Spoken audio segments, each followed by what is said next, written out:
Hey, I'm Cameron, and I'm going to give you a quick plumbing tip. Today's plumbing tip is going to be on downspouts and downspout maintenance. So really the most important thing with downspout maintenance is making sure that your system's clear.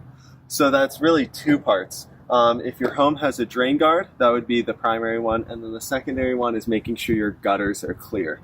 So assuming your gutters are clear, you'll want to make sure to regularly dump your drain guard, which you can tell in this system it hasn't been dumped for quite a while, and you can see when I dumped it, some stuff fell down there.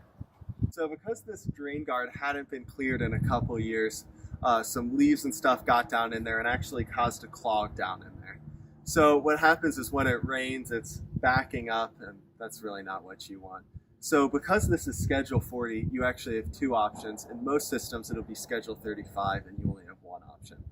So because it's Schedule 40, you can put what's called an auger down there, which is essentially a metal cable that spins really fast, and it'll blend up anything in there and allow you to pull it out or push it through the system. So really the best option for any system, whether it's Schedule 40 or Schedule 35, is going to be what's called a jetter. And that's much more gentle and easy on the system. It uses high pressured water, kind of like a pressure washer, and actually cleans the inside of the pipe. And the water's powerful enough that any leaves, sticks, pine cones, you name it, it'll blend them up. So after Cody, our plumber, ran about 3 feet of it out, we actually hit the clog and got it running. But just in case, we're gonna go ahead and run the whole hose through the system and make sure it's clear and wide open.